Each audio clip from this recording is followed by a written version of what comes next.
America's always been a nation of doers. We build things, we take risks, and we believe that if you have a good idea and are willing to work hard enough, you can turn that idea into a successful business. I invented the Tilla. I invented Solstar. My business is PopCycle Ice Pops. We are the founders of Glamwear. Glassware for the glamorous. Every month, subscribers get 5 beauty products, which they get to try. We are making bow ties for cats. We invented the bison bag. It's as if a sleeping bag had a baby with a hammock. I really need help growing my business. I have a lot of energy and I want to do this, but sometimes I feel like, okay, so now what?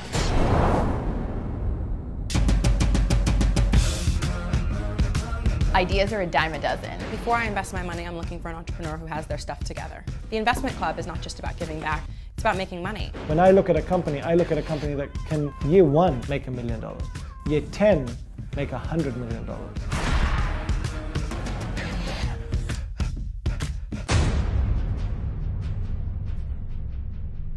This investment club is all about really mentoring and investing in young entrepreneurs. We'll have scoured thousands of businesses. From wacky, insane, to brilliant. The team is going to be vetting them and their idea. Does this person have what it takes to take it to the next level? Our goal is to figure out whether it's something that we want to invest in. The goal here is for us to make money. I'm Lauren Mylan Bias. I started my first business when I was 19. Lauren Mylan Bias has it all. A model, entrepreneur, and CEO. Now she even has a book to help others maximize their potential. Lauren is a big personality. I mean, when you're like 6 feet tall and so stunningly beautiful, it's kind of Lauren and then everybody else. Lauren is someone who I've known for quite a few years now. This is someone who truly understands what it's like to take every opportunity and make it huge. I started my first company when I was 18 years old. Today, I have multiple companies and brands worth hundreds of millions of dollars. Ido Leffler is in the business of saying yes. Yes to carrots, yes to tomatoes, and yes to cucumbers. Ido has unbelievable connections. What I can offer to this entrepreneurs is access. The Walgreens, the Walmarts, the Targets, the HSNs. Ido and I are going to have differences of opinion, guaranteed. He can sell you on an idea and you have to watch yourself because you can get swindled by that one. I'm Tina Wells. Tina Wells, youth expert and CEO of Buzz Marketing Group and a former teen entrepreneur herself. I love Tina. We've been friends for more than 10 years. She likes to boss everybody around. That doesn't work for me. Tina is a dynamo. She is absolutely direct about how she feels. What are they talking about? Sometimes she agrees, and when she disagrees, watch out. My name is Sarah Prevette. I'm a serial entrepreneur turned investor. I started my first company shortly out of university. Sarah Prevette, who is the founder and CEO of Sprouter.com. Sarah is magnetic. From taking a startup from zero and growing it, exiting it, knowing what that takes. I've known Sarah since her Sprouter days. She's a force to be reckoned with. Sarah's not going to respond to an emotional argument, right? As much as I want to say, I really love this company, that's not going to go anywhere with Sarah. All of us, honestly, don't like bullshit, and we all cut to the chase. Do I think that there's going to be passionate disagreements with this group? Every day. For each episode, we'll have scoured thousands of businesses. We're going to narrow it down to 2 companies that we think take the cake. We're going to go out and surprise people at their day jobs. Seeing them in their environment, how they operate. Taking that first step in getting to know the entrepreneur is the most exciting thing for me. The next step is the vetting process. Take them out to the local mall, set up a kiosk. We're going to really figure out whether this thing truly has legs. Stressing the weakness of the entrepreneur shows you how people perform under pressure. Are they passionate about this, and are they going to persevere when inevitably there are challenges? And if we're able to kind of make you buckle under the pressure, you're definitely not the entrepreneur for us. And in the end, we're going to have a decision to make. We need to sit down, talk it through, look at the metrics. Is the entrepreneur ready for this? And in our investment club, we only have one rule. We all need to agree. If we don't agree, we don't invest. What do you do if 2 of us agree and 1 of us does not? That's gonna be difficult. Unanimous decisions are hard. Are we going to invest in one of these businesses, both of these businesses, or none at all? Once we make that decision, it becomes real. Hi, my name is Katie Everards, and I'm 25 years old, and I live in Brentwood, California, and I invented the Tillo. It's meant to be an oversized beach towel, so it fits for everybody. You turn it around. Here's where the pillow comes in and out of. You just unzip it, pull it out, and it's covered in a waterproof lining. This is really interesting, and it's evident that she's put a lot of thought and energy into it. It just feels gimmicky to me. I just can't imagine, every person waking up in America tomorrow and being desperate to have a Tillo. She has the ability to create a demand for a product people never even knew they wanted. None of us knew we wanted a tablet before, Steve Jobs told us we wanted a tablet. I honestly don't really think about failing. All my friends will tell you I'm probably the most confident person in the world, and it's super annoying. I'm pro product, not so pro this particular entrepreneur. This has got infomercial written all over it. If you introduce me to her, by the end of next summer, we could make $100 million. Hi, my name is Crystal Ang, and I'm a co-founder of Senior Group. Basically, our mission is to empower female professionals by revolutionizing and reimagining women's workwear using the science of activewear. So we're starting with pants, and you can think of it like a Theory and J.Crew meets Lululemon. Okay, we've got enough going on here. I've got a little message for you that exists already. It's called the Eileen Fisher 100% Silk Pant. So you're not innovating anything, it already exists. Do your research. I like them the best out of everyone. I know that it is the most difficult company to see become successful, but I'd rather have a small piece of a bigger pie than a big piece of a little concept. Let's go to the store. I'll show you 10 pairs of pants that are exactly like Sayru. I think taking it to the next level and figuring out how to go after retailers and create a brand is something that's going to take a lot of energy and a lot of experience, and I think our team could add a lot of value. If Sarah were here, I would say, really? After you told me what pant to go buy for $100, this is what you're into now? Yeah, I would totally nail Sarah on that one. This has always been my dream, to create something big. Can this person sell me on what they're doing in 5 words or less? I'm not a charity. I have to believe that these businesses are going to make money. I'm committed to watching other women raising limits that most people think can't be reached. I want to have a successful company. I want to be CEO of my own company. You're on a treadmill, you're not going anywhere. You're just doing the same thing over and over again with no outcome. Knowing who's going to be the next Zuckerberg is probably anyone's guess. But the reality is, the right person with the right idea at the right time can change the world. Make that call, quit your day job, hit the road to success.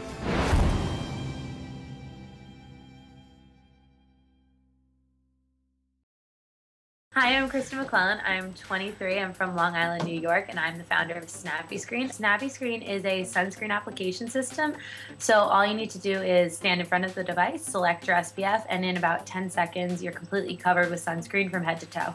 I started SnappyScreen when I was a freshman in college. It was snowy, snowy, snowy every single day, and I was just dreaming of sunshine, and somehow came up with the fact that I am a completely horrible sunscreen applier and that I get splotchy tans, and came up with SnappyScreen. All 4 years, worked on the product, built 3 different prototypes. My junior year, I took that prototype to the Aruba Marriott and ran a trial period. At that point, I decided, hey, I'm not gonna apply for jobs, and I'm just gonna jump straight on into this, and have been working on SnappyScreen full time for about 2 years now. I live with my parents, don't pay myself a salary. Probably have at least, at this point, at least like $400,000 invested in it. If you concentrate on how much you owe too much, that's where an entrepreneur can totally just crash and burn. About 3 weeks ago, we launched our new design at Atlantis in Paradise Island, Bahamas. Today, the device only runs with our unique cartridges. That's where a lot of our patents fall. We sell the device to the property basically at cost. They then purchase their sunscreen cartridges regularly from us, and so our complete profit is off the sunscreen cartridges. When you ask most entrepreneurs how they feel about failure, you kind of learn that we're all completely delusional. At this point in SnappyScreen's business, if we can get some capital behind it, like, we're in such a position to make this thrive. This has always kind of been my dream, to create something big. And I really do think Snappy Screen is the product to do that. Hi, my name is Delali. I live in Los Angeles, California, and my company is We Are Onyx. We Are Onyx is Birchbox meets Sephora meets YouTube for Black girls. Every month we produce the Onyx box, and inside the box every month subscribers get 5 beauty products which cut across hair, skin, makeup, nails, everything. We have an online store like Sephora, and then no one else is also creating video tutorials. We Are Onyx was started because of this right here. I used to have my hair in braids all the time. So one day when I had taken my hair out of braids and I was going to the hairdresser, the receptionist at the salon called me and told me that she had a flat tire, she wasn't coming in. I was like, personal meltdown, what are you talking about? You have no idea, Black women go through this all the time. It would be amazing if there was this place that you could go to learn how to manage your hair as a Black woman. And that's all I said. And that's literally where it came from. So the website's been around now for almost 2 years, but the truth is we are almost cash break even, but we are not profitable.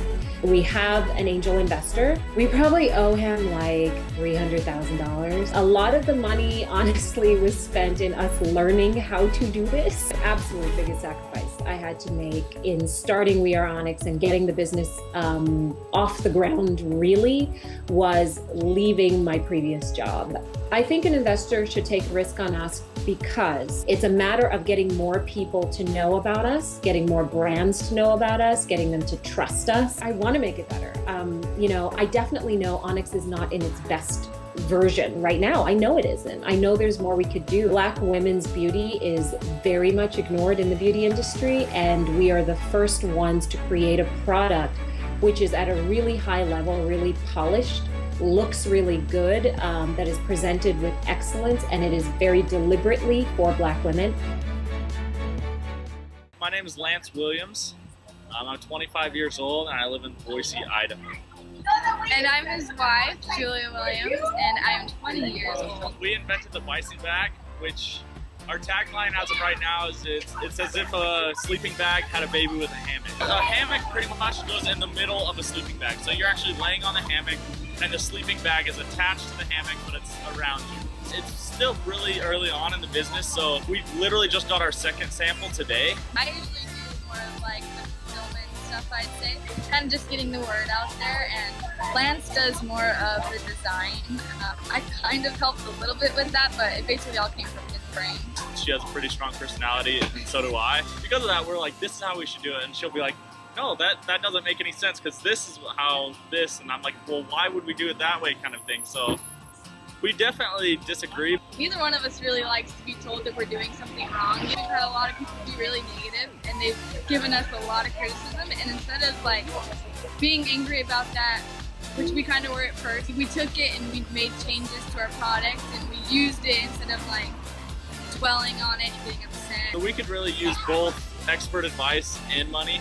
You can do anything in the world with expert advice and those connections. My long-term goal is definitely to be an entrepreneur and work for myself. Working for an employer is hard for me a lot of times because I feel a constant need to impress them, or so working for myself would give me that stress from her instead of from an employer. Which is so good. I'm probably the workaholic and he's definitely the procrastinator. He's definitely, I mean, I can be, but I'm not that good.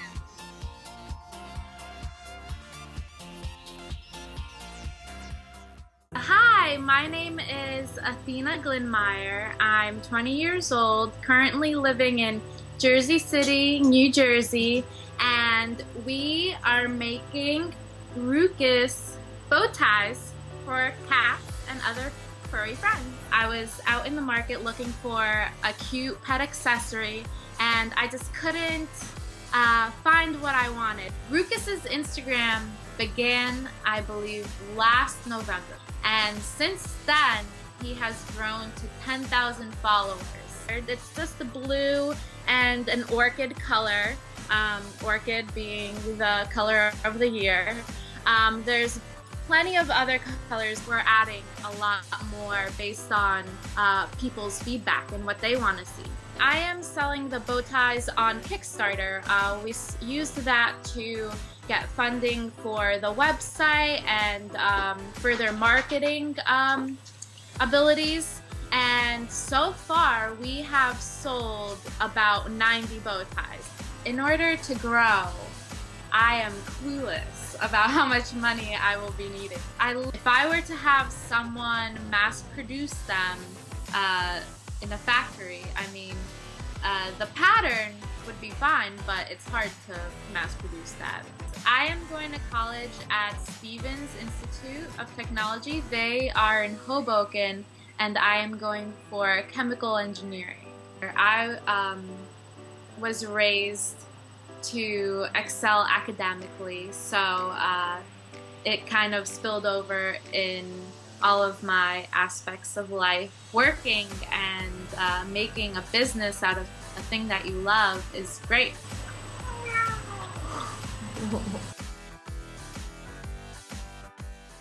My name is Crystal Mack. I am 29 years old and I'm from Baltimore, Maryland. My business is PopCycle Ice Pops.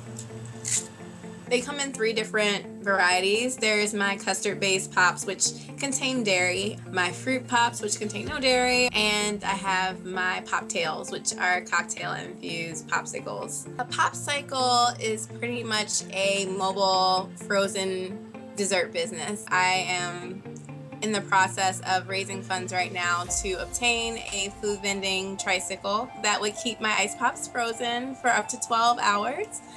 So I could traipse around the city and sell my delicious treats. And the fall to winter concept of PopCycle is Pie Cycle, where I would be selling hand pies and homemade Pop-Tarts. But the reason I decided on the name PopCycle is because I want to get to that point where I can sell them on the tricycle. Why would I call myself PopCycle if I don't have a cycle? I can't call myself that. I need the cycle now. So the pops are $3 each or 2 for $5. I'm making the popsicles right now actually in a church in a neighborhood over from me. It makes my business more wholesome. At the end of service, I'll be like, oh, come get a pop. In order for me to grow, I need to get a bigger kitchen that I can use outside of just having special events. Since the winter of 2013, I've invested about $5,000, but that's an estimation. Because to me it's like I don't look at the cost sometimes, I look at the need and the necessity for my business to grow. It's definitely risky because we're a seasonal city. That's a 2-month business, if that. I work at a restaurant. I'd rather be home making popsicle bases. I'm hoping that eventually with this taking off, it will get me to the point where I can be my own boss, and if it grows to that point, I'll have a fleet of tricycles. I'm Franz Anderson. I'm India Anderson, and we are both 22. We are 2 out of a set of triplets, and we are the founders of Glamwear. Glassware for the glamorous. They're covered in glitter. You know you have really nice designs here. They're sealed. Yeah, you rub it off, nothing comes off. So you can wash them, you can store them, you can drink out of them. They're really good for table settings or just having a nice, glamorous glass of wine at the end of the day. We are making these in our 2-bedroom apartment. We actually had an order of 100 glasses, I think last month. So we actually placed all of the glasses in our kitchen, and that's all 100 of the glasses. We didn't right sleep over there for 29 hours, working straight. If you really time out, it's about an hour per glass. Since the labor is so intense, we're using, we're selling them for $17. You can either buy them your single glasses, or you can get them in a set. So it's just really up to you. Yeah, whether you want to have a drink with your friends. But think about it. Do you want to be the only glamorous person at your table? That's a little selfish. Buy one for your friends. I would say a few challenges that we face is that the glitter that we use, a lot of the times the colors get discontinued. So we have to find okay, the colors discontinued, well, what's something close to it? We're people pleasers. Yeah. So if you want a certain color in a certain shade and we don't have it, we're gonna find it. I know there are a lot of people that, would design wine glasses and things like that, but there aren't that many people that actually glitter them. And the people that do glitter the stems. But what we're doing is we're making it glamorous. The whole glass, and making it as glamorous as we possibly can. I feel like there's not that many products out in the market that kind of give the hardworking woman a pat on the back. You know, something that makes her feel good at the end of the day. And this does it in such a discreet way. This is something we really love. It's our something ultimate we're dream. really passionate about. Our dream. I mean, literally, we were never the kids to be like, oh, what do you want to do when you I grow wanna up? be a lawyer. We were always like, I don't know. And then we got to college, we were like, I want to decorate wine glasses. Yeah, let's do that. It's something really, really different, but we really love it.